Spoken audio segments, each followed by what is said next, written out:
Warahmatullahi wabarakatuh. Bismillahirrahmanirrahim. Alhamdulillah nahmaduhu wa nasta'inuhu wa nastaghfiruh wa na'udzu billahi min shururi anfusina wa sayyiati a'malina. Man yahdihillahu fala mudilla lahu wa man yudlil fala hadiya lahu.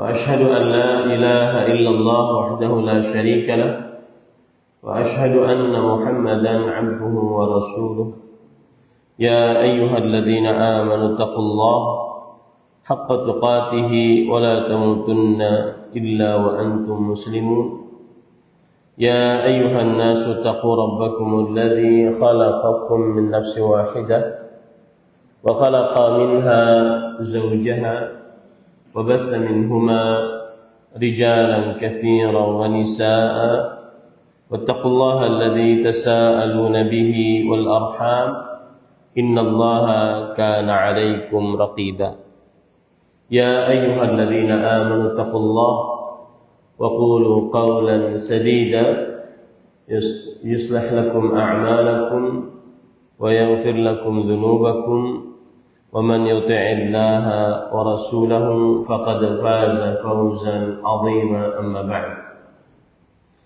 فإن أصدق الحديث كتاب الله وأحسن الهدي هدي محمد صلى الله عليه وعلى آله وسلم وشر الأمور محدثاتها وكل محدثة بدعة وكل بدعة ضلالة وكل ضلالة في النار. Alhamdulillah, kita bersyukur pada Allah Subhanahu wa taala pada hari ini, hari Sabtu ba'da subuh 6 Zulhijjah 1447 Hijriah, bertepatan dengan 23 Mei 2026. Kita dimudahkan oleh Allah Subhanahu wa taala untuk duduk bersama di Masjid Thayyibah, Kota Semarang, dalam sebuah kajian Islam ilmiah membahas tema wajibuna fi ittiba'i dalil as-sahih, kewajiban kita mengikuti dalil yang sahih.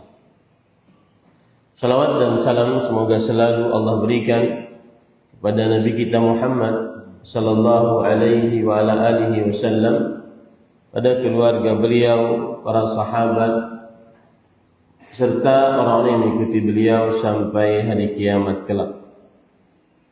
Dengan nama-nama Allah yang husna dan sifat-sifatnya yang mulia, kita berdoa, Allahumma inna nas'aluka ilman nafi'an wa rizqan tayyiban wa amalan mutaqabbala, Allahumma amin. Bapak Ibu, saudara-saudari jamaah Masjid Thayyibah Semarang yang saya cintai karena Allah, semoga Allah Subhanahu wa taala senantiasa memberikan afiat dan keberkahannya kepada kita seluruhnya. Tema kita pada kesempatan kali ini adalah tema yang sangat penting, karena kalau kita perhatikan di dalam agama Islam ada namanya al-manhajus syar'i fil istidlal. Ada istilahnya al-manhajus syar'i fil istidlal. Bahasa Indonesianya metode dalam mengambil dalil. Metode dalam mengambil dalil. Dan tentunya metode ini metode yang dimiliki oleh ahlu sunnah wal jamaah dan yang diyakini oleh manhaj salaf. Kenapa tema metode dalam mengambil dalil ini penting? Karena kita ini beragama, dan beragama harus berdalil. Kita ini beragama. Agama itu intinya 4. Akidah, kita berkeyakinan yang kita yakini tentang beriman kepada Allah dan apa saja yang berkaitan dengan rukun iman. Kemudian kita beribadah, mengabdikan diri kepada Allah. Kemudian kita bermuamalah, berhubungan dengan makhluk-makhluk Allah. Kemudian kita beradab dan berakhlak. Itulah beragama. Nah, beragama ini ada metodenya. Salah satu metodenya adalah harus berdalil. Nah, mengambil dalil ini tata caranya bagaimana? Nah, itu yang kita pelajari. Karena ini harus jelas bahasanya. Pembicaraan berat ba'da subuh. Masih terasa kantuk-kantuknya gitu. Jadi cara berpikir terhadap tema ini seperti itu. Yaitu kita ini beragama ada tata caranya, metodenya.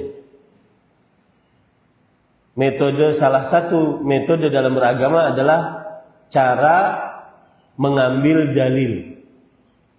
Kenapa? Karena beragama itu memerlukan dalil dalam perkara akidah, ibadah, muamalah, adab dan akhlak.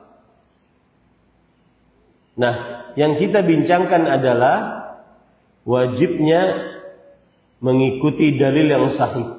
Itu salah satu metode dalam beragama, dalam mengambil dalil. Ya, dalam mengambil dalil. Contoh dalam perkara akidah. Ahlus sunnah wal jamaah berkeyakinan nanti di hari kiamat orang-orang beriman bisa melihat Allah. Bisa melihat apa? Allah. Nah, itu adalah beragamanya. Dalilnya apa? Kemudian cara mengambil dalilnya bagaimana? Nah, itu yang kita bincang. Maka dalilnya dari hadis Rasul sallallahu alaihi wasallam dan dari ayat Al-Qur'an. Cara mengambil dalilnya bagaimana? Nah, itu yang kita bincangkan. Kemudian juga contoh dalam perkara ibadah. Ini saya ambilkan yang dekat-dekat, haji. Haji ada namanya haji tamattu. Haji tamattu ada namanya menyembelih hewan hadiyu. Hewan hadiyu disembelih di Mekah dan dibagikan pada penduduk kota Mekah. Hadiyan balighal Ka'bah. Hewan hadiyu yang disembelih di Mekah dan dibagikan penduduk kota Mekah. Nah, sekarang itu adalah beragamanya, yaitu beribadah dengan menyembelih hewan hadiyu saat haji tamattu. Beragama ini apa dalilnya? Apa dalilnya? Kemudian bagaimana cara mengambil dalil tersebut? Itulah yang disebut dengan cara beragama atau yang disebut dengan al-manhajus syar'i. Cara metodologi syariat dalam mengambil dalil. Karena ada fatwa ormas mengatakan bahwa menyembelih hewan hadiyu boleh di Indonesia dan dibagikan di Indonesia. Apakah ini berkesesuaian dengan manhaj syar'i? Kita tidak mengatakan dalil dulu. Manhaj syar'inya apa? Manhaj itu artinya metode. Metode yang sesuai dengan syariat. Apa? Dalam berdalil. Dalam mengambil dalil. Karena konsepnya tadi, setiap beragama harus disertai dengan dalil. Itu konsepnya. Nah, sekarang dalil ini cara mengambilnya bagaimana? Itu yang kita bincangkan tuh. Cara, metode syariat dalam mengambil dalil. Bahasa Arabnya al-manhajus syar'i fil istidlal wat talaqqi. Metode syariat dalam mengambil dalil dan di dalam membuktikan bahwa ibadah yang dia kerjakan, beragama yang dia kerjakan itu ada dalilnya. Bagaimana metodenya? Sudah paham ya? Ini materi kita. Nah, para ikhwan yang dirahmati oleh Allah Subhanahu wa taala, para ulama berdasarkan ayat-ayat Al-Qur'an dan hadis dari Rasul sallallahu alaihi wasallam mengatakan bahwasanya dalil beragama harus dengan dalil. Dalil itu cuma 3. Al-Quran, hadis, dan ijma'. Al-Quran sudah kita ketahui, kalamullah. Hadis apa saja yang disandarkan kepada Rasul sallallahu alaihi wasallam berupa ucapan, perbuatan, persetujuan, sifat jasmani dan akhlak. Ijma', konsensus, kesepakatan para ulama. Setelah wafatnya Rasulullah sallallahu alaihi wasallam. Ada dalil yang keempat dalam beragama, yaitu qiyas, analogi berfikir. Dan qiyas ini khilaf di antara para ulama, apakah bisa dijadikan sebagai dalil atau tidak. Pendapat yang lebih kuat, bisa dijadikan sebagai dalil jika terkumpul syarat-syaratnya. Paham ya? Jika terkumpul syarat-syaratnya. Nah, para ikhwan yang dirahmati oleh Allah Subhanahu wa taala, itulah dalil-dalil syariat. Beragama harus dengan dalil. Itulah dalilnya tadi. Nah, sekarang para ikhwan yang dirahmati oleh Allah, dalil-dalil ini, metode syariat dalam mengambil dalilnya bagaimana? Salah satu metodenya adalah, kita katakan tadi kan dalilnya hadis. Salah satu mengambil dalil dari hadis yaitu al-i'tima' 'alal ahadits as-sahih. Bersandar kepada hadis-hadis yang sahih. Begitulah runtutan cara berpikir kajian ini. Ya. Tema kita apa? Kewajiban mengikuti dalil yang sahih. Berarti tema ini adalah bagian dari metode syariat dalam mengambil dalil. Tata cara yang diajarkan dalam agama Islam dalam mengambil dalil, yaitu dalilnya harus dari hadis yang sahih. Harus dari hadis yang sahih. Bisa dimaklumi ini ya. Taib. Para ikhwan yang dirahmati oleh Allah Subhanahu wa taala, nanti ada metode lain. Ada 3 metode. Ya, ada 3 metode. Tapi saya akan fokus pada metode pertama dulu karena itu tema kita yang sudah tersebar. Nanti kalau cukup waktunya saya akan masuk ke dalam metode yang kedua, metode yang ketiga. Baik. Bapak Ibu saudara-saudari yang dimuliakan oleh Allah, saya ulangi sekali lagi. Beragama harus ada apa tadi? Dalil. Apa arti beragama? Ada 4 poin tadi. Akidah, ibadah, muamalah, adab dan akhlak. Itulah beragama. Itulah beragama. Berakidah, berkeyakinan, beribadah, pengabdian diri kepada Allah, bermuamalah, hubungan antara sesama makhluk, kemudian adab dan akhlak. Itulah beragama. Nah, beragama ini harus dengan dalil. Itu poin pertama. Poin yang kedua. Poin yang kedua tadi, apa itu beragama? Sudah saya sebutkan. Apa itu dalil? Apa tadi dalilnya? Ada berapa?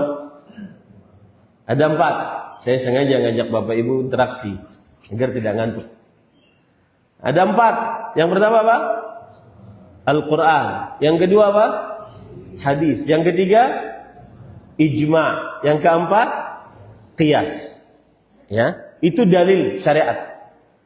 Arti dalil adalah yang dijadikan sebagai sandaran dalam beragama. Kasus contoh yang saya sebutkan tadi, bahwa orang-orang beriman di hari kiamat akan melihat Allah. Apa sandarannya? Sandarannya bisa dari Al-Quran, bisa dari hadis, bisa dari ijma, bisa dari qiyas. Baik ya. Kemudian saya sebutkan tadi khilaf di antara para ulama tentang qiyas. Maka pendapat yang lebih kuat, qiyas bisa dijadikan sebagai dalil jika terkumpul syarat-syaratnya. Baik.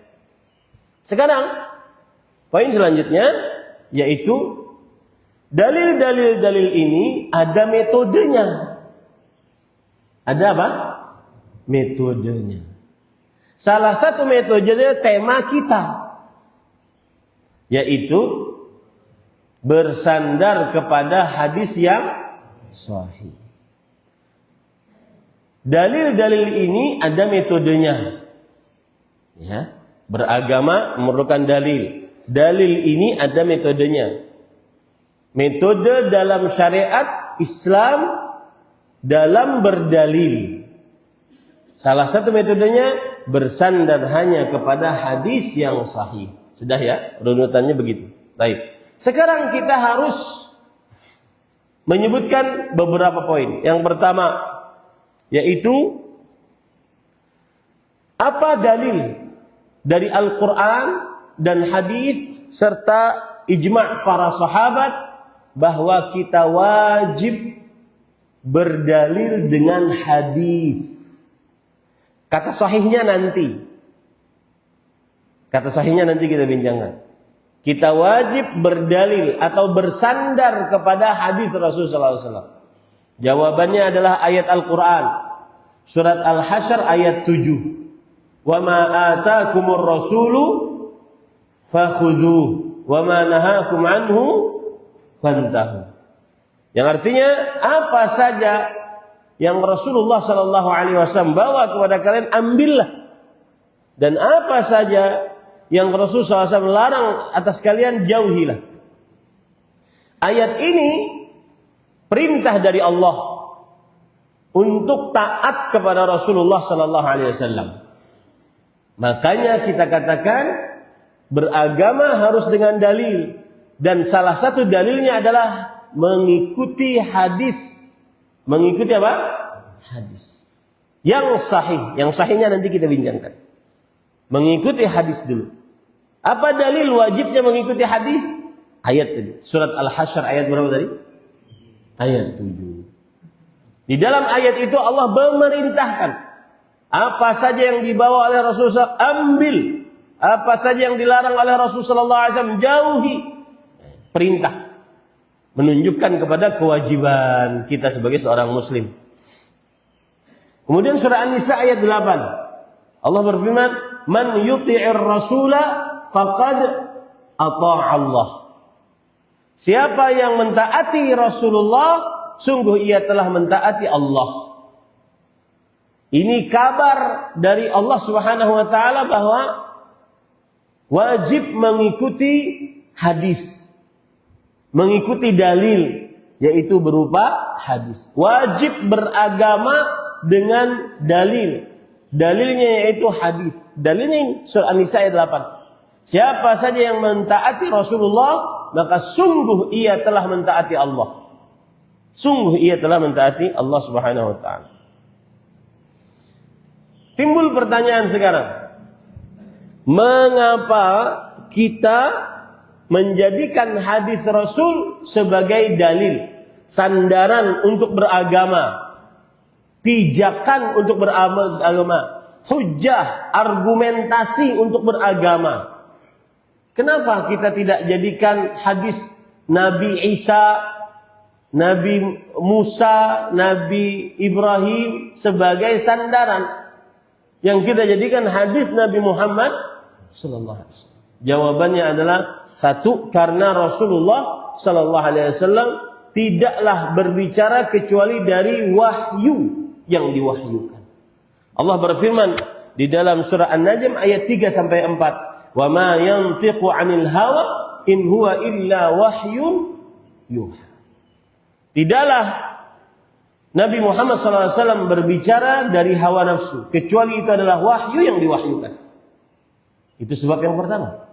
Sebab yang kedua adalah karena Allah memberikan kepada Rasulullah wahyu. Allah memberikan kepada Rasulullah wahyu yang merupakan penjelas terhadap Al-Quran. Yang merupakan penjelas terhadap Al-Quran. Rasul sallallahu alaihi wasallam bersabda dalam hadis riwayat Imam Ahmad, Imam Abu Daud, Imam Tirmidzi, yaitu, "Ala inni utitul Qur'ana wa mithlahu ma'ah." Yang artinya, ingatlah, sesungguhnya aku diberikan Al-Quran dan yang semisal bersamanya. Yang semisal bersamanya ini apa? Hadis. Nah, itu dia. Yang semisal bersamanya adalah hadis Rasul sallallahu alaihi wasallam. Allah juga berfirman di dalam Al-Quran tentang bahwa Rasul SAW penjelas terhadap Al-Quran. Litubayyina linnas. Yang artinya surah An-Nahl ayat 44. Wa anzalna ilaika dzikra litubayyina linnas. Kami turunkan kepada engkau adz-dzikra. Itu Al-Quran. Supaya engkau menjelaskannya kepada manusia. Inilah mengapa kita menjadikan Rasulullah sallallahu alaihi wasallam perkataan beliau, hadis beliau sebagai apa tadi? Dalil. Apa itu dalil tadi, Pak? Hah? Sandaran beragama, dalil. Argumentasi beragama itu dalil. Hujjah bahasa Arab. Bisa dipahami ya? Taib. Kemudian para ikhwan yang dirahmati oleh Allah Subhanahu wa taala, Allah juga berfirman di dalam surah At-Talaq ayat 10 sampai 11 bahwa Nabi Muhammad SAW diutus untuk menjelaskan Al-Quran. Makanya kita jadikan hadis beliau sebagai dalil. Hadis beliau sebagai dalil. Allah berfirman, "Fattaqullah", bertakwalah kalian kepada Allah, ya ulil albab. Ya ulil albabi alladzina amanu, wahai orang-orang yang cerdas yang beriman, qad anzalallahu ilaikum dzikra. Allah telah menurunkan Al-Qur'an kepada kalian. Rasulan yatlu alaikum ayatihi mubayyinat liyukhrijan nasi minadh dhulumat liyukhrijal ladzina amanu wa 'amilus shalihat minadh dhulumati ilan nur. Allah mengutus seorang rasul atas kalian yang membawa ayat-ayat Al-Quran dan menjelaskan ayat-ayat tadi kepada orang-orang yang beriman agar mengeluarkan orang beriman dan beramal saleh dari kegelapan kepada cahaya. Surat At-Talaq ayat 10 sampai 11. Surat At-Talaq ayat 10 sampai 11. Baik. Nah, sebab yang ketiga, mengapa hadis kita jadikan sebagai dalil, sebagai sandaran hukum, sandaran beragama, argumentasi beragama, pijakan dalam beragama? Sebab yang ketiga adalah karena Allah mencela orang-orang yang tidak mengikuti hadis Rasul sallallahu alaihi wasallam.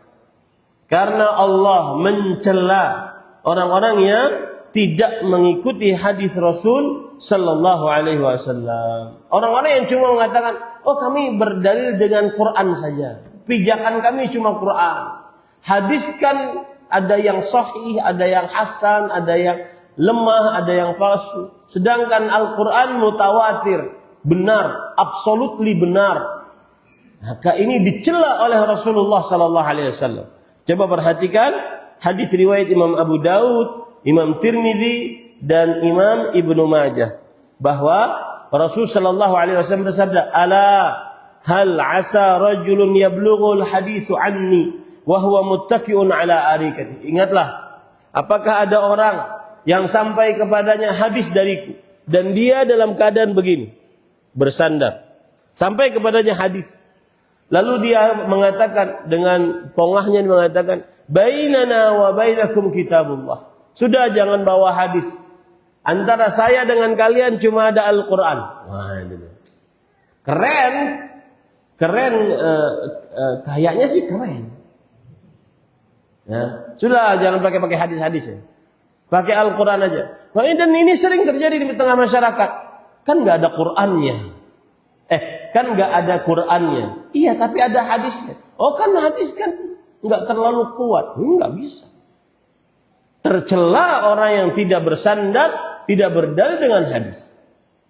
Ya. Kemudian dia mengatakan, "Bainana wa bainakum kitabullah." Jarak antara kita dengan kalian adalah Al-Quran. Ada Al-Quran, saya ikuti kalian. Fama wajadna fihi halalan istahlalna. Apa yang kami dapati dalam Al-Quran yang halal, kami halalkan. Wa ma wajadna fihi haraman haramna. Apa yang kami dapati dalam Al-Quran yang haram, kami haramkan. Wa inna ma harrama Rasulullah SAW kama harrama Allah Azza wa Jalla. Sesungguhnya apa yang diharamkan oleh Rasulullah sebagaimana yang diharamkan oleh Allah Azza wa Jalla. Ini pencelaan dari Rasulullah yang tidak menjadikan apa Pak? Hadis sebagai dalil. Ya. Bahkan ada sebagian orang, sebagian alim, kadang dia tidak terlalu yakin bersandar dengan dalil. Makanya ini perkara Pak merupakan asasuddin Islam. Yang saya sebutkan sekarang ini adalah merupakan pondasi beragama Islam. Menjadikan hadis sebagai pijakan dalam beramal, sebagai sandaran dalam beragama, sebagai hujjah argumentasi dalam beragama. Jangan malu, jangan ragu, jangan menjadikan hadis sebagai yang kedua. Enggak, Al-Quran dan hadis dia sejajar. Al-Quran dan hadis, karena dua-duanya adalah wahyu dari Allah Subhanahu wa taala. Paham ini para ikhwan? Nah, coba perhatikan sekarang bagaimana praktek para sahabat terhadap hadis Rasul. Terhadap perkara beragama harus dengan hadis. Sebuah riwayat disebutkan di dalam kitab Al-Kifayah yang ditulis oleh Imam Al-Khatib Al-Baghdadi rahimahullah, bahwa ada seorang sahabat Nabi bernama Imran bin Husain radhiyallahu anhu.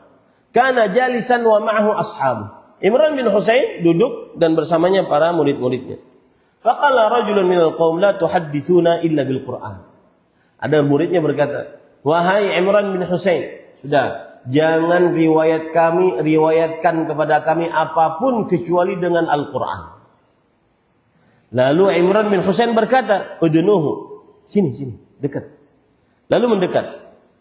Lalu Imran bin Husain mengatakan, "Ara'aita law wakkalta anta wa ashabuka ila al-Qur'an akunta tajidu fihi salat adh-dhuhri arba'an wa salat al-'asri arba'an wal maghriba thalathan taqra'u fi ithnatain ara'aita law wakkalta anta wa ashabuk ila al-Qur'an akunta tajidu at-tawafa bil baiti sab'an wa at-tawafu bis safa wal marwa thumma qala ayyu qaum khudhu 'anna fa innakum wallahi illa taf'alu la tudhillunna."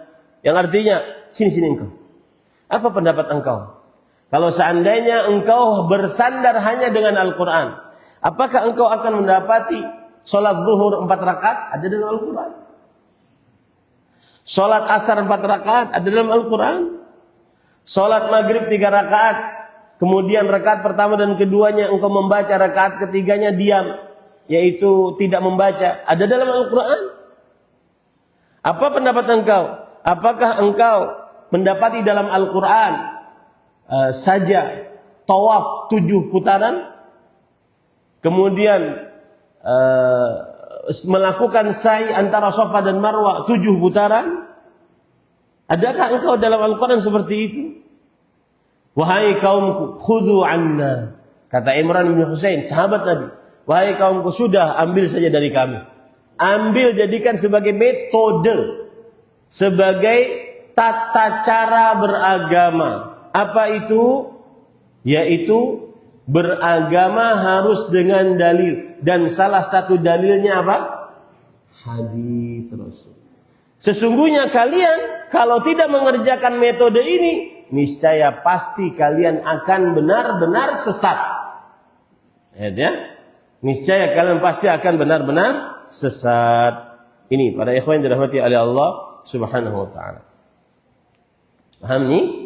Itu praktek para sahabat dalam perkara beragama harus dengan dalil. Dan salah satu dalilnya adalah hadis Rasul. Salah satu dalilnya adalah hadis Rasul.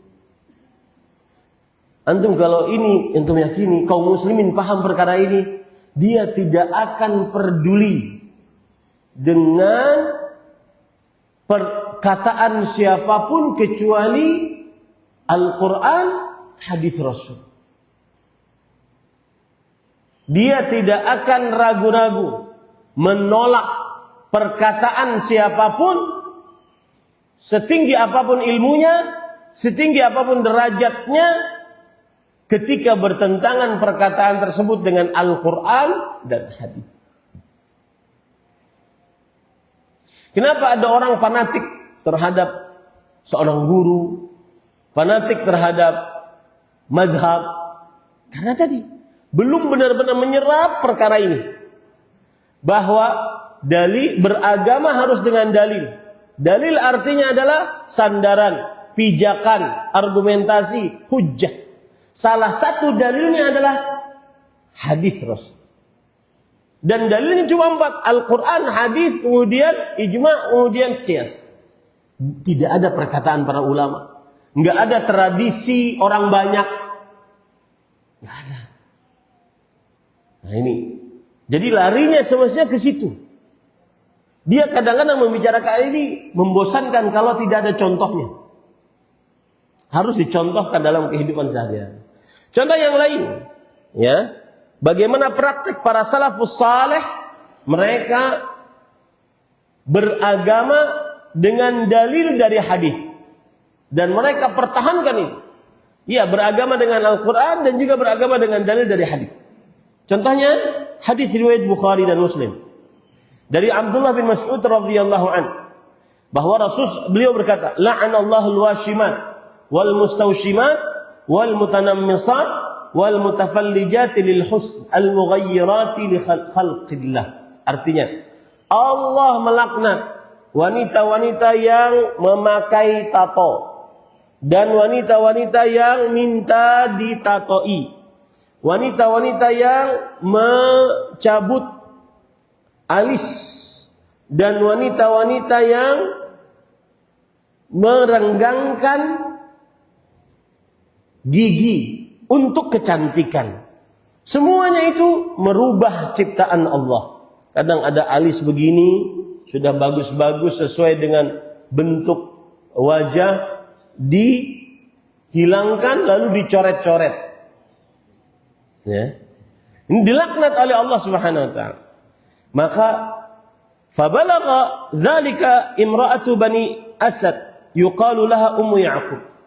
Hadis itu atau perkataan dari Abdullah bin Mas'ud sampai kepada seorang perempuan dari keturunan Asad yang disebut dengan Ummu Ya'qub.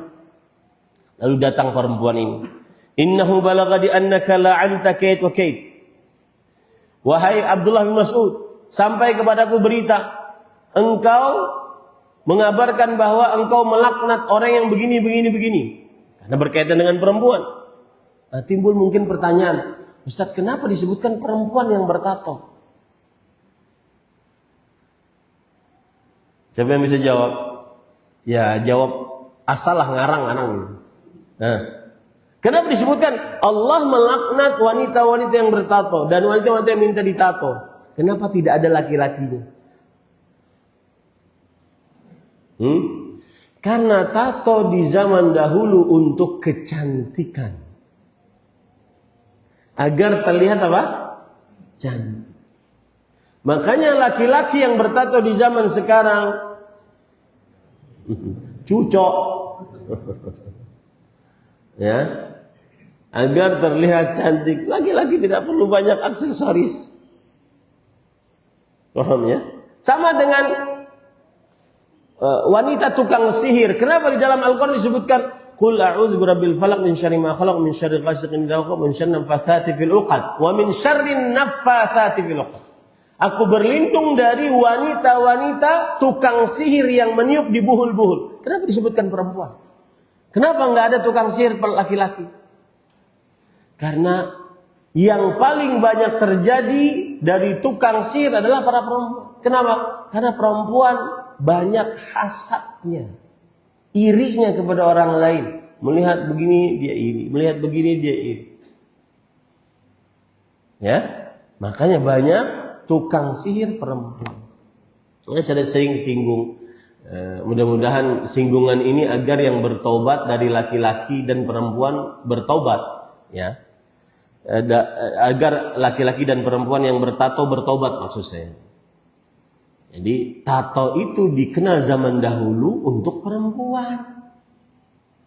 Di zaman sekarang saja laki-laki banyak yang bertato. Berarti kalau laki-laki bertato apa? Menyerupai perempuan. Meskipun badannya, ototnya besar, perutnya six pack. Ya, tapi bertato ini menyerupai perempuan di zaman dulu. Paham ya? Nah, datanglah perempuan.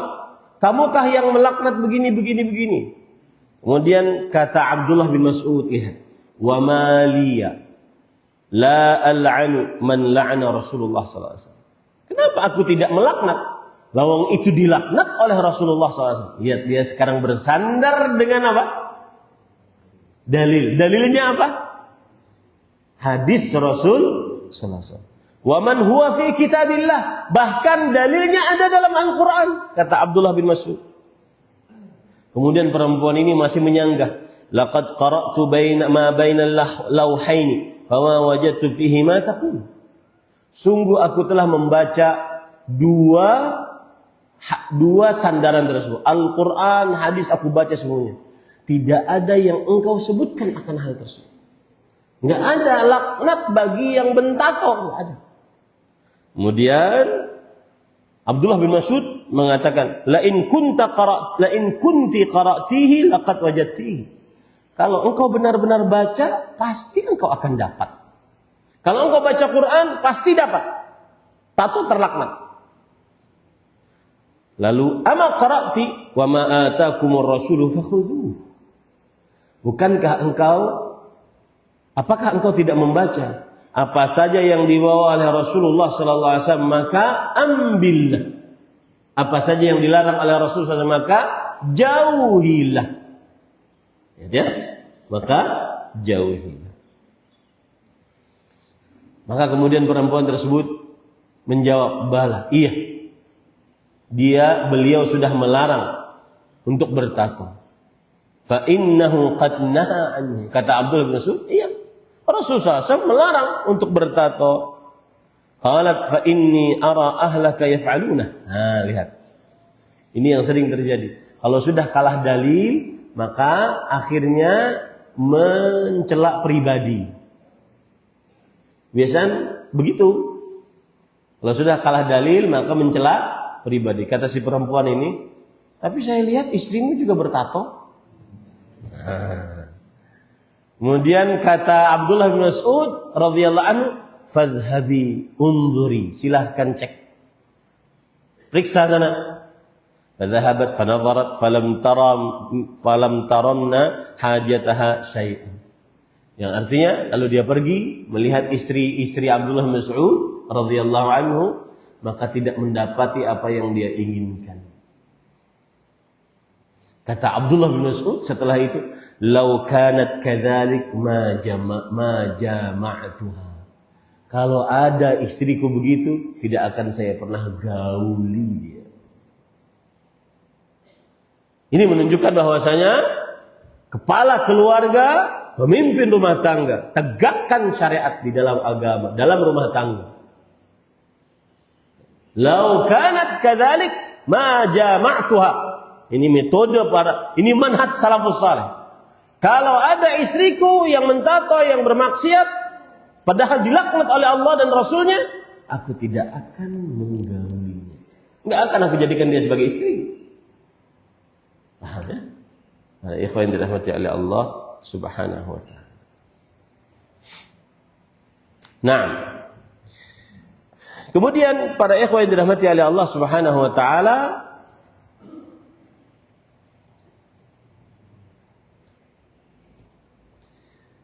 tadi kita katakan tema kita apa? Wajibnya mengikuti dalil yang sahih. Saya jadi teringat dulu di kelas saya diajar oleh Fadilat Syekh Profesor Dr. Anis Tahir, dosen kita, orang asal muasalnya orang Semarang kalau nggak salah, Anis Tahir, tapi sudah menjadi orang Arab Saudi. Silahkan cek di internet, ada di YouTube. Profesor Dr. Anis Tahir yang sudah menjadi orang Arab Saudi. Beliau ngajar saya waktu itu pelajaran hadis. Beliau mengingatkan sebuah metode dalam menghadapi sebuah permasalahan agama. Kata beliau, ada 3 langkah yang harus dilakukan oleh seorang penuntut ilmu ketika berhadapan dengan semua permasalahan agama. Pertama, talabud dalil, mengumpulkan semua dalil, baik dari Al-Quran, hadis Rasul, ya, kumpulkan semua dalil, ijma, kumpulkan. Yang kedua, talabu sihhatid dalil, mencari dalil yang sahih. Setelah dikumpulkan hadis-hadisnya, ayat Qur'annya, ijma para sahabatnya, maka yang kedua metodenya atau langkahnya adalah mengumpulkan mana hadis yang sahih atau mana dalil yang sahih. Al-Quran jelas sahih, kemudian mana dalil yang sahih dari hadis Rasulullah. Itu yang tema kita. Yang ketiga adalah talabu sihhatil istidlal, mencari kebenaran berdalil dengan dalil yang sahih tadi. Karena kadang ada dalilnya, baik, ternyata dalilnya lemah, tidak bisa kita pakai. Baik. Langkah yang kedua, dalilnya sahih, baik, kita bisa pakai. Ternyata dalil yang sahih ini tidak bisa digunakan dalam permasalahan ini, tidak cocok. Paham ini Pak Ikhwan? Ya, saya beri contoh biar mudah, Mam. Ya ayyuhalladzina amanu dzkurullaha dzikran katsira. Wahai orang-orang yang beriman, seluruhnya kalian berzikirlah kepada Allah dengan zikir yang banyak. Kata orang-orang yang berzikir berjamaah yang dipimpin oleh satu orang, subhanallah walhamdulillah wa la ilaha illallah wallahu akbar. Ya, dipimpin oleh satu orang. Kata mereka itu dalilnya tadi. Dalilnya ayat Al-Quran. Otomatis sahih. Ada dalil yang sahih. Nah, yang jadi permasalahan tingkat ketiganya, langkah ketiganya, talabu sihhatil istidlal, mencari apakah dalil yang sahih ini benar digunakan untuk permasalahan ini. Maka kita katakan, mereka mengatakan, itu kan bukankah Allah memakai kata jamak di situ? Wahai orang-orang yang beriman, hendaknya kalian seluruhnya berzikir. Itu kan berarti berjamaah, zikir berjamaah. Boleh dipimpin oleh satu orang. Maka kita katakan, tidak semua yang jamak bisa dikerjakan secara berjamaah dipimpin oleh satu orang. Contoh misalkan, ya, fankihu ma taba lakum minan nisa mathna wa thulatha wa ruba. Nikahlah kalian seluruhnya. Ayo loh. Berani? Saya nggak berani. Nikahlah kalian, kan jamak itu. Berarti semuanya harus nikah seluruhnya. Sebagaimana tadi dalil, berzikirlah kalian seluruhnya. Berarti boleh berzikir berjamaah dipimpin oleh satu orang. Dengan dalil tadi, berzikirlah kalian seluruhnya. Berarti boleh bersama-sama. Kalau begitu dalil juga fankihu ma taba lakum minan nisa, menikahlah kalian seluruhnya. Berarti harus semuanya. 2 dulu Pak, baru 3, baru 4. Nah, begitu pemahamannya. Berani? Pendekar saat ini nggak berani. Tampangnya aja sangar. Nggak berani. Saya nggak berani. Ya, ini pada ikhwan yang dirahmati oleh Allah Subhanahu wa taala. Nah, itulah pentingnya tahapan-tahapan tadi. Yang pertama mana? Apa tadi yang pertama?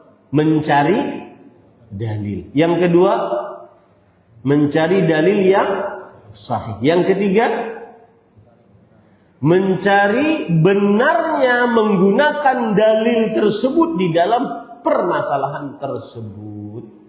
Karena kadang ada dalilnya sahih, ternyata digunakan dalam permasalahan yang tidak tepat. Paham ini para ikhwan dirahmati oleh Allah Subhanahu wa taala. Baik. Oleh karena itu, kita akan masuk kepada tema kita. Tadi pendahuluan semuanya. Temanya wajibnya mengikuti dalil yang sahih. Kenapa harus dengan dalil yang sahih para ikhwah? Ceritanya begini. Saya bacakan sebuah kisah dalam riwayat Imam Muslim dalam kitabnya Muqaddimah Imam Muslim. Jadi kitab Sahih Muslim itu ada muqaddimahnya, ada pendahuluannya. Beliau catat. Pendahuluannya penting. Bagi orang-orang yang sibuk di dalam ilmu hadis, dia harus baca pendahuluan kitab Sahih Muslim karena di situ terdapat ilmu hadis Rasul sallallahu alaihi wasallam. Lihat, ada riwayat disebutkan oleh Imam Muslim. Abdullah bin Abbas berkata, "Inna kunna marratan idza sami'na rajulan yaqulu qala Rasulullah sallallahu alaihi wasallam ibtadarathu absaruna wa asghayna ilaihi bi adanina falamma raqiba an-nasu as-sa'ba wadh-dhalul lam na'khudh minan nas illa ma na'rif." Dulu kami kalau mendengar ada orang berkata Rasulullah sallallahu alaihi wasallam bersabda, maka kami langsung menerimanya. Kami langsung menerima dulu. Tetapi ketika terjadi pertempuran, ada Khawarij, ada Syiah, maka kami tidak mengambil kecuali dari orang-orang yang kami kenal dia. Disitulah awal mula mengapa para ulama mementingkan hadis yang sahih. Karena banyak yang akibat permasalahan politik kemudian membuat hadis palsu. Akibat permasalahan ekonomi kemudian membuat hadis-hadis palsu. Antum kalau belajar hadis palsu, al-hadis al-maudhu', salah satu penyebab terjadinya hadis palsu adalah permasalahan politik dan ekonomi. Contoh, dalam ekonomi sulit, yang jualan terong bikin hadis palsu. Barang siapa yang makan terong tidak akan tua selamanya. Biar laku terongnya. Nah, itu. Ya, akhirnya kami tidak mengambil hadis kecuali yang kami tahu. Oh, ini orang terpercaya. Itu maksud perkataan Abdullah bin Abbas radhiyallahu anhu. Kemudian Muhammad ibn Sirin, seorang tabi'i yang agung, lam yakunu yas'aluna anil isnad. Dulu kami enggak nanya, kamu dapat hadis ini dari mana? Dari mana? Rantai rawi sanad.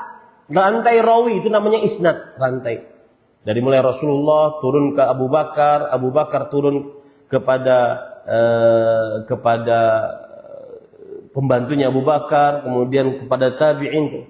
Dari mulai Rasulullah turun kepada Umar, Umar turun kepada Abdullah bin Umar, Abdullah bin Umar turun kepada Nafi', Nafi' turun kepada Malik.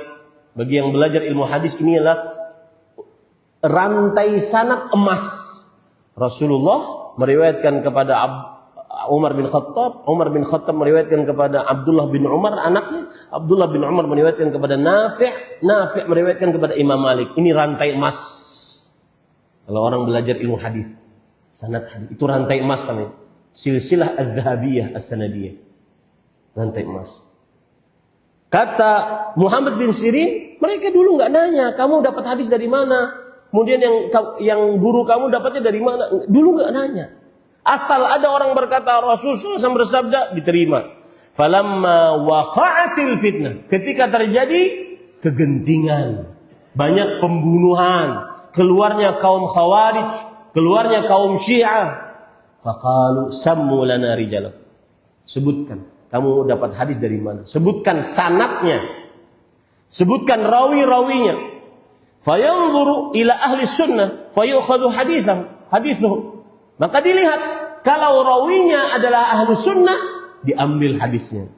Wa yunzar ila ahli bidah fala yu'khad hadithuhu. Dan dilihat, kalau rawi-rawinya ternyata ada ahli bid'ah, tidak diambil hadisnya. Begitu ceritanya, mengapa akhirnya harus bersandar dengan hadis yang sah.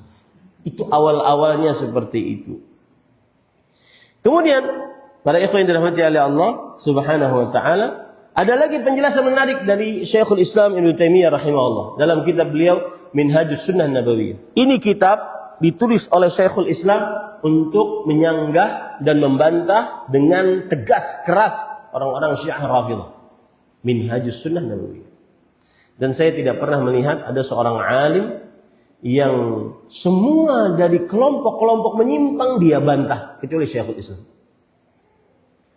Kecuali Syekhul Islam. Beliau berkata, wa bainana wa bainar rasuli mi'una minas sinin. Jarak antara, apalagi jarak antara kita sekarang dan Syekhul Islam adalah ulama Islam abad ke-8 Hijriah. Berarti 800-an tahun setelah Rasulullah SAW wafat. Kata beliau, jarak antara kita dengan Rasulullah itu ratusan tahun. Wa nahnu na'lamu bid-darurah annama fima yunqalu an-nasu anhu aw an ghairihi sidqan wa kadhiban. Dan kita sangat paham bahwa yang dinukilkan antara manusia ada yang jujur, ada yang dusta. Itu pasti terjadi. Kedustaan pasti terjadi. Betul apa tidak? Ini saya beritahu, kabar ini saja. Kabar saya sampaikan kepada Bapak. Bapak sampaikan. Itu kira-kira sampainya sempurna enggak, Pak? Enggak. Pasti ada penambahan 1 huruf, 2 huruf. Pasti ada penambahan gerakan dan seterusnya. Enggak sempurna. Begitulah kata Syekhul Islam Ibnu Taimiyah rahimahullah. Wa qad ruwiya anhu annahu qala sayukdzabu alayya. Dan juga Rasul SAW bersabda, sungguh akan didustakan atasku. Artinya akan ada orang-orang yang berdusta. Fa in kana hadzal haditsu sidqan fala budda an yukdzaba alaih. Kalau ada hadis yang sahih maka pasti ada hadis yang didustakan. Wa in kana kadziban faqad kadzab. Kalau seandainya dia berdusta maka berarti benar akan terjadi pendustaan atas Rasul sallallahu alaihi wasallam. Wa in kana kadzalik lam yajuz li ahadin an yahtajja fi mas'alatin fa'iyyah bi haditsin hatta yubayyana ma bihi ma yathbut. Kalau seandainya demikian maka tidak boleh bersandar dengan hadis kecuali yang dia yakin betul hadis itu apa? Sahih. Ini pada ikhwan. Itu perkataan para ulama, bukan perkataan dari kantong saya. Lihat lagi perkataan Yahya bin Sa'id Al-Qattan rahimahullah. Yahya bin Sa'id ahli hadis. Beliau mengatakan, "La tanzuru ilal hadis." Jangan engkau lihat hadisnya. Walakin yanzuru ilal isnad. Tapi lihatlah kepada sanadnya. Fa in sahhal isnadu fa illa fala taghtaru bil hadis. Dalam sahih isnad.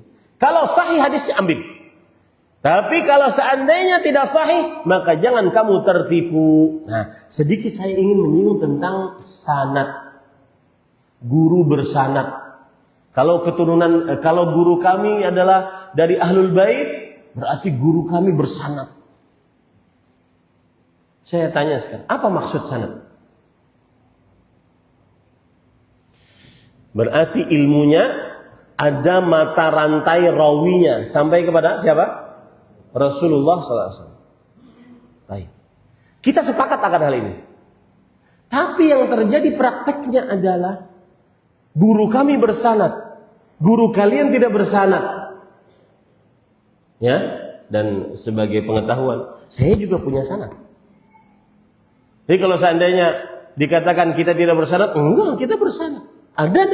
Ada ijazah kami yang kami punyai. Selesai itu urusan sanad ya. Cuma yang saya permasalahan adalah dengan kata guru kami bersanad, kemudian di sana ada riwayat-riwayat hadis yang tidak ada di dalam kitab-kitab hadis. Nah, ini yang bermasalah. Paham maksudnya? Saya ulangi. Saya akan membicarakan tentang permasalahan guru kami bersanad. Guru kalian tidak punya sanad. Maka kita bantah. Saya pun selama di Madinah ada kitab-kitab hadis yang saya dapatkan sanadnya. Selesai tahu urusan sanad? Ya, bahkan seperti Ustaz Dr. Sufyan Baswedan banyak sanadnya itu. Karena memang beliau dari hadis. Banyak sanadnya. Jadi tidak benar kalau guru-guru kita tidak bersanad. Selesai tahu urusan hadis, urusan sanad, taib. Tetapi yang kita permasalahan adalah kata-kata guru kami bersanad. Maka karena ada kata-kata guru kami bersanad ini, akhirnya guru yang lain yang dianggap tidak bersanad tidak dipakai. Itu satu. Yang kedua, akhirnya ada hadis-hadis yang kadang-kadang dengan label guru kami bersanad, hadis itu tidak ada di dalam kitab-kitab hadis. Sahih Bukhari, Sahih Muslim, Sunan Abi Daud, Sunan Tirmidzi, Sunan Nasa'i, Sunan Ibnu Majah, Muwatta Malik, Musnad Imam Ahmad, Musnad Ibnu Abdul Razzaq, Musnad Ibnu Abi Syaibah, kemudian Mustadrak Hakim, sekitar 12, 13, 15 kitab hadis yang menjadi rujukan, tidak ada hadismu itu yang katanya gurumu bersanad. Lalu hadisnya kita dapat dari mana? Nggak boleh orang bersandar guru kami bersanad kemudian mengeluarkan hadis sekonyong-konyongnya. Paham maksudnya? Ada amalan zikir yang tidak ada di dalam kitab-kitab hadis, tidak ada dalam kitab-kitab hadis. Bahkan kitab hadis palsu aja nggak ada. Kemudian mereka bersandar guru kami bersanad. Nah, itu masuk ke dalam masalah ini. Makanya kalau permasalahan ini dipahami baik-baik, kita akan di atas jalan yang benar. Paham maksud saya, Pak? Ini pada ikhwan yang dirahmati oleh Allah Subhanahu wa taala. Lihat, Yahya bin Sa'id Al-Qattan. Beliau mengatakan, "La tanzuril hadis." Jangan kamu lihat kepada hadis. Ya, persis banget yang beliau katakan. Jangan kamu lihat kepada hadis, tapi lihatlah kepada sanad. Jika sanadnya sahih, maka ambillah.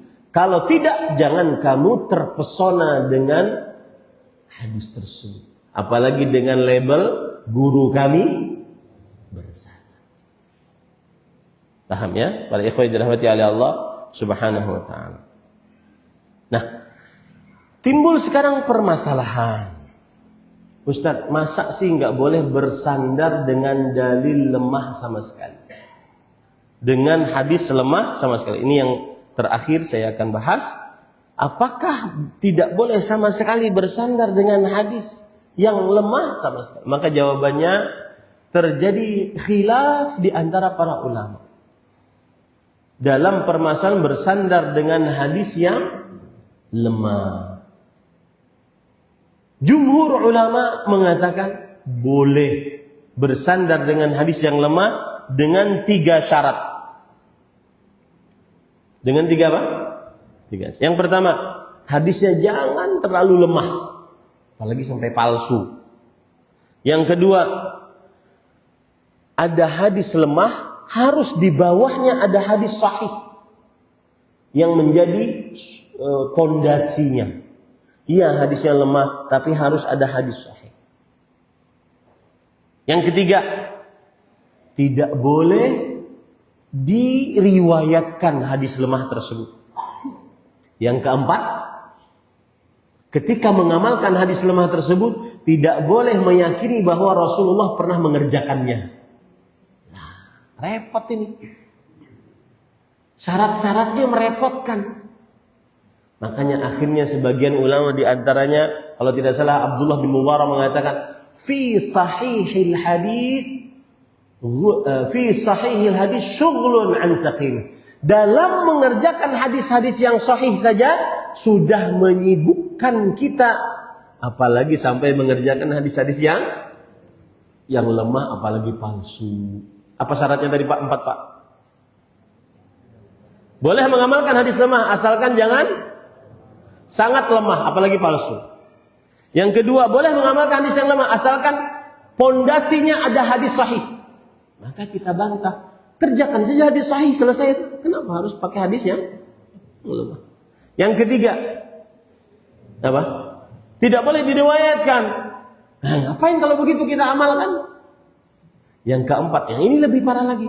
Jangan meyakini bahwa Rasulullah pernah mengerjakannya, dan itu bukan saya yang menyebutkan syarat-syaratnya. Itu disebutkan oleh Al-Hafidh Ibnu Hajar Al-Asqalani, orang ulama Islam bermadzhab Syafi'i di abad ke-10 Hijriah, di dalam kitab Tabyinul Ujab bima warada fi fadli Rajab. Juga disebutkan oleh Al-Hafidh Ibnu Rajab Al-Hambali, juga disebutkan oleh As-Sakhawi, disebutkan juga oleh Imam Asy-Syatibi dalam kitabnya Al-I'tisam. Jadi bukan dari kantong saya itu syarat-syaratnya. Itu dari para ulama rahimahullah. Maka pendapat yang lebih kuat, tidak beramal dengan hadis yang lemah, beragama hanya dengan hadis yang sahih, baik itu di dalam perkara akidah, ibadah, muamalah, adab, dan akhlak. Selesai pembicaraan. Kalau antum bertanya, Ustaz, apa tadi poin yang kedua dan ketiganya? Itu kan poin yang pertama, yang pertama kita sebutkan. Bersandar beragama dengan hadis yang sahih. Poin yang keduanya adalah yang kita tidak jelaskan, tetapi ini penting, saya sebutkan poinnya saja, mengagungkan dalil-dalil syariat. Poin yang ketiganya adalah pemahaman yang benar terhadap dalil-dalil tersebut. Paham ya? Nah, nanti kalau saya kesini lagi kita bahas 2 poin. Ya, sudahlah, kita tinggalkan dulu tema-tema kajian percintaan tinggalkan dulu. Nanti kita bahas ini dulu tentang manhaj. Ya, wallahu a'lam. Sebelum saya pertanyaan, saya tanya dulu kepada Bapak. Apa masalah yang saya angkat, atau apa maksud dari masalah yang saya angkat dengan kata-kata guru kami bersanad, guru kalian tidak bersanad? Siapa yang bisa menjelaskan masalahnya? Menjelaskan masalahnya aja, nggak usah jawab. Silakan Pak. Enggak, saya ingin Bapak menjelaskan. Mereka kadang-kadang menuduh orang-orang yang bermadzhab salaf, gurumu tidak bersanad, guru kami bersanad. Apa maksudnya ini? Siapa yang bisa menjelaskan? Ya.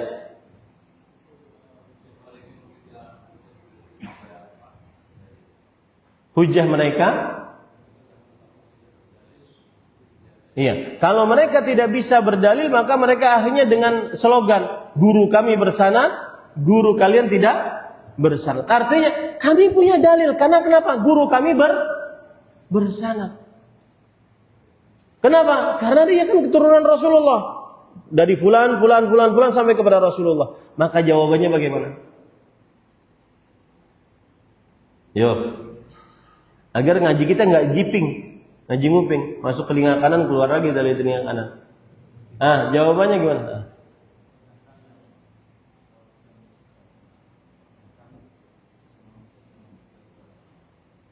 Enggak jelas Pak.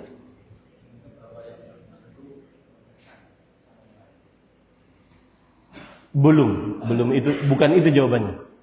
Nah, bagaimana cara menjawabnya? Misalkan nih, saya beri contoh kasus ya. Zikir atau selawat. Ini selawat nggak ada dalilnya. Maka mereka akan bersandar. Guru kami bersanad, guru kalian tidak bersanad. Itu adalah perkataan untuk melegalkan selawat yang tidak ada dalilnya. Paham?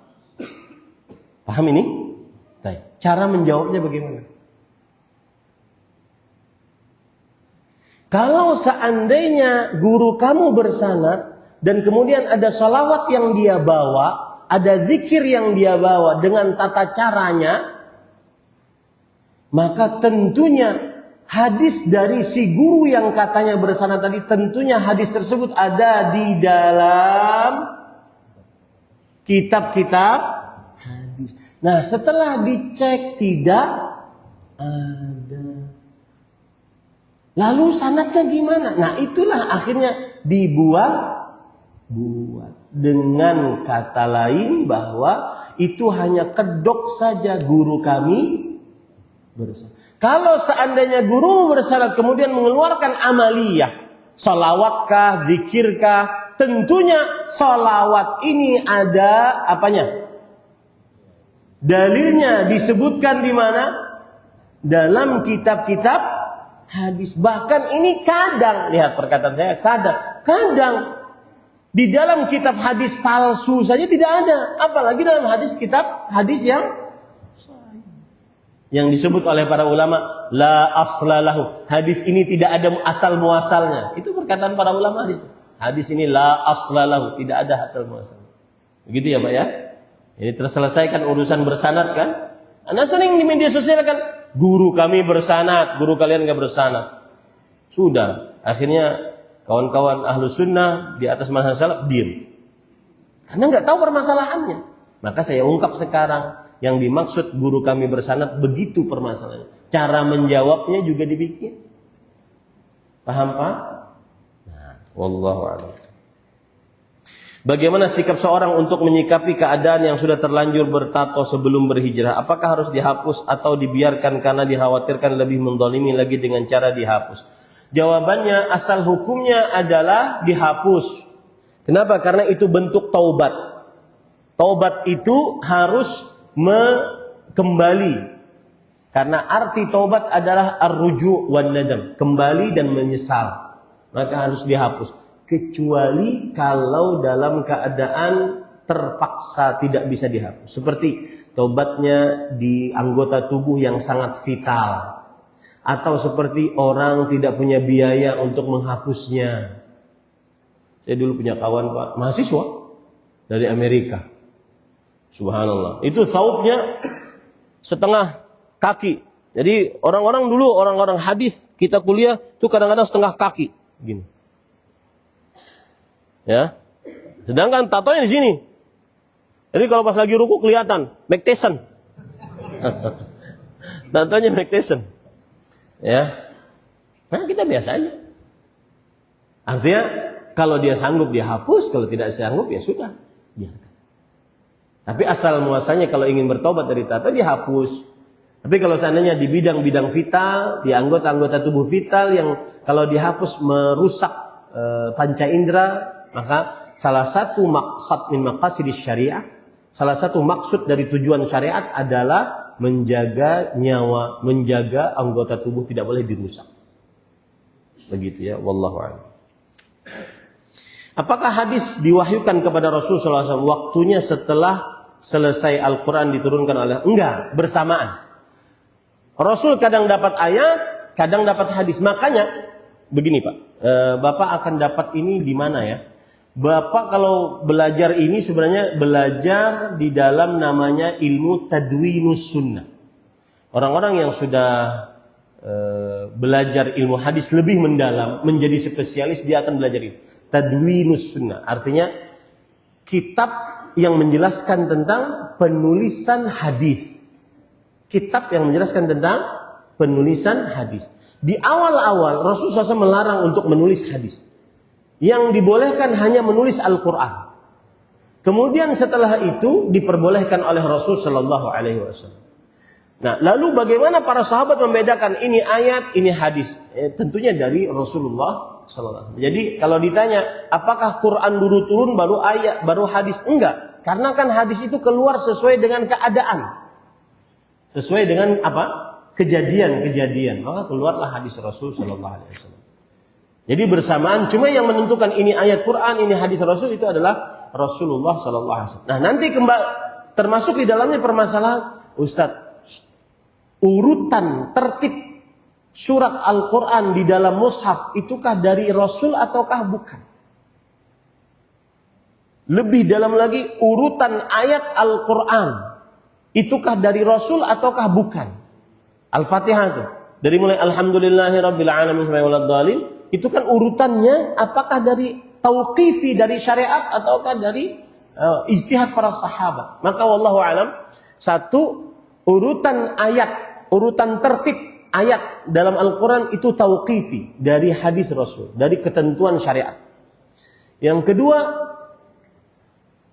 urutan surat tertib di dalam mushaf dari mulai Al-Fatihah sampai An-Nas, sebagian ulama berbeda pendapat. Ada yang mengatakan itu adalah syariat yang menentukannya, bahwa Al-Fatihah dulu, kemudian Al-Baqarah, kemudian Ali Imran, kemudian An-Nisa. Ada yang mengatakan bahwa itu adalah ijtihad para sahabat. Pendapat yang lebih kuat, wallahu alam, sebagian besar itu dari syariat. Untuk urutan tertib apa? Surat Al-Quran. Sebagian besar dari syariat. Mungkin sebagiannya ijtihad para sahabat Nabi radhiyallahu anhu. Wallahu a'lam. Syekhuna ahsanallahu nahnu laysa syaikhan. Syekhuna ahsanallahu ilaik. Kita bukan syekh. Lastu syaikhan, ana syab. Saya masih muda, bukan syekh. Syekh itu orang tua. Ya, jangan pakai syekh. Ya, kita cuma menuntut ilmu. Penuntut ilmu biasa. Berat ini, berat. Jangan diulang ya, kata Syekh. Meskipun saya sering kalau WA saya sama Ustadz Firanda, Syekhuna. Karena ta'zim saya kepada ilmu beliau, saya sebut Syekh. Tapi kalau sama saya jangan. Kita cuma penuntut ilmu biasa. Tolong jelaskan kepada kami tentang dalil sahih mansukh, sahih mansukh, sahih makhsus, sahih muqayyad, sahih waqi'atu ain, agar kami bisa lebih berhati-hati untuk bisa memahami dalil-dalil yang ada. Ini panjang.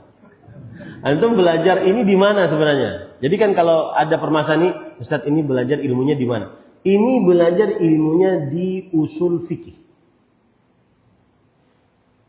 Saya kemarin menarik, ada orang yang nunjukin video ke saya. Ada podcast gitu. Seorang artis. Kemudian dia bertanya di podcast itu, apa bedanya fikih dengan usul fikih? Saya terperanjat, wah menarik nih. Di kalangan-kalangan artis, podcast yang biasanya ngomong ngalor ngidul yang nggak jelas, malah ngobrol masalah permasalahan ilmiah yang penting tengah kaum muslimin. Apa bedanya fikih dan usul fikih? Menarik nih. Maka sebelum saya jawab bedanya itu, kita jawab dulu ini. Permasalahan tadi masalah sahih mansukh, sahih makhsus, sahih muqayyad, sahih waqi'atu ain, ini antum akan dapati di pelajaran mana? Kalau di kalangan para santri ataupun kalangan mahasiswa yang belajar ilmu agama, di mata pelajaran apa? Di mata kuliah apa? Jawabannya adalah di mata pelajaran usul fikih. Usul apa? Usul fikih. Ustaz, apa bedanya fikih dan usul fikih? Gampangannya gini Pak. Fikih itu adalah mie instan, contohnya. Hasilnya mie instan. Ramuan-ramuan untuk terjadi mie instan itu adalah usul fikih. Gampang tak?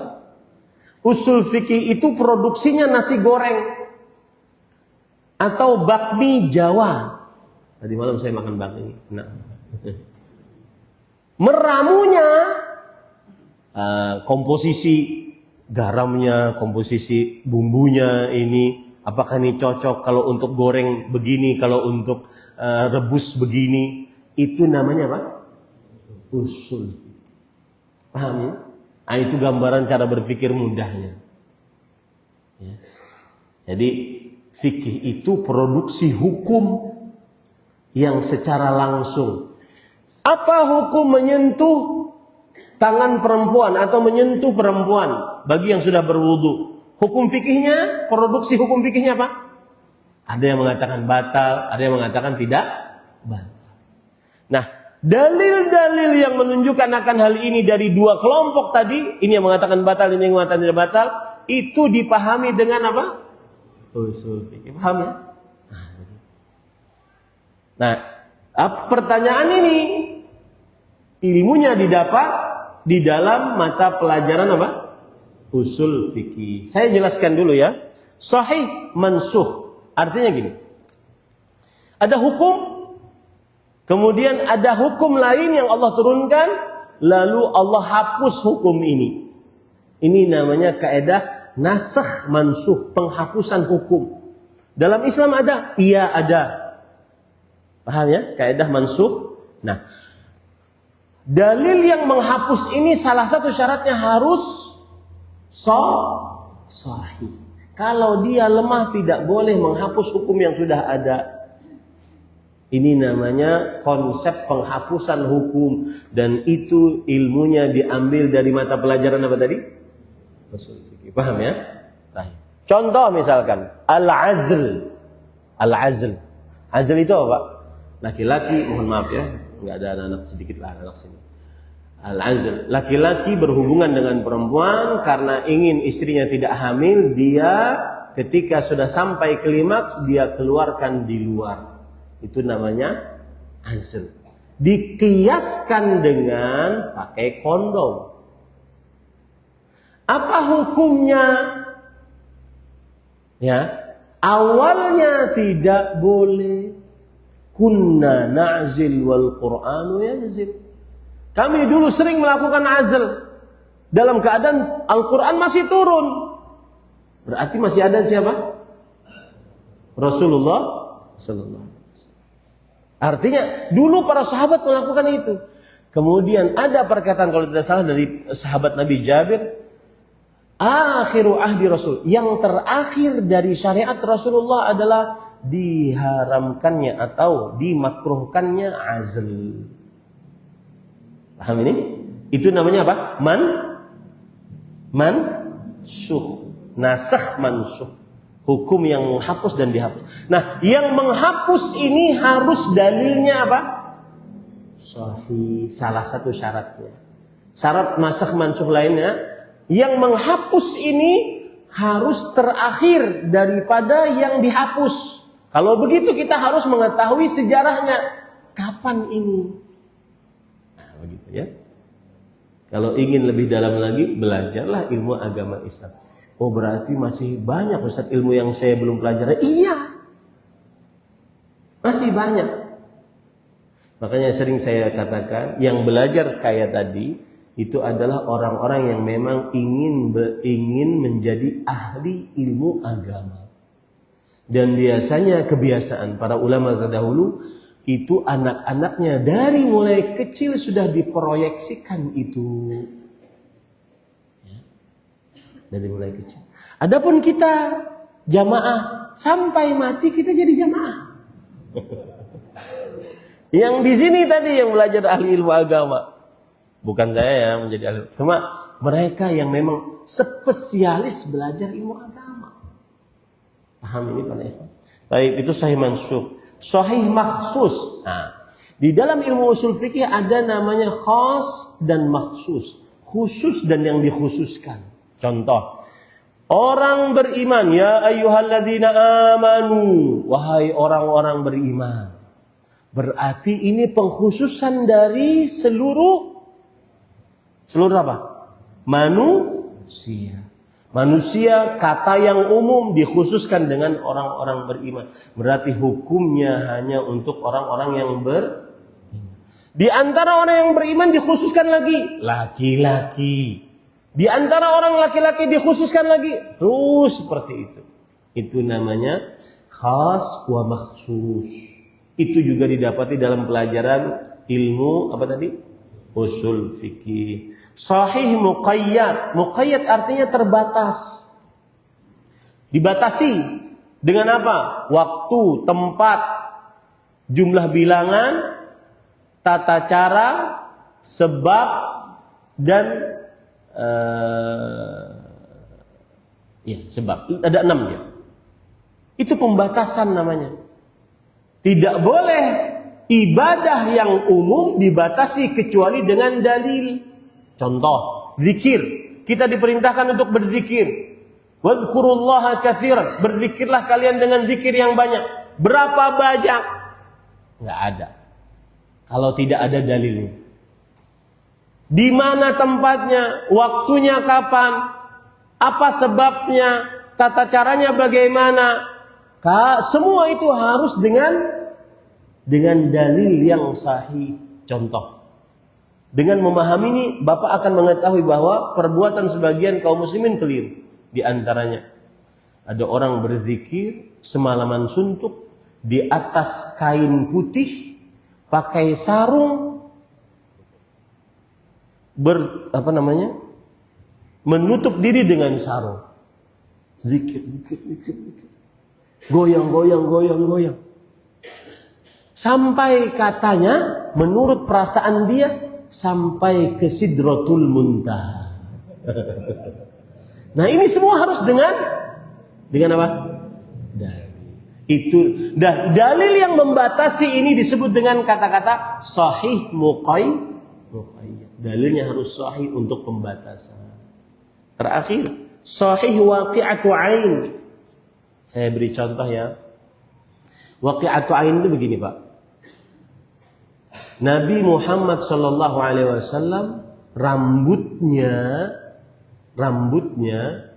panjang sampai telinga. Apakah itu sunnah? Ataukah itu waqi'atu ain, kejadian pada masa itu yang memang sebuah kebiasaan di tengah masyarakat orang Arab, bahwa mereka rambutnya panjang? Paham itu, Pak? Sahih maksudnya. Ingin lebih dalam lagi, belajarlah ilmu usul fikih. Mumet Ustaz. Cukup ya, mudah-mudahan bermanfaat. Sallallahu Nabi Muhammad. Walhamdulillahirabbil alamin. Subhanakallahumma wa bihamdika asyhadu an la ilaha illa anta astaghfiruka wa atubu ilaik. Wassalamualaikum warahmatullahi wabarakatuh.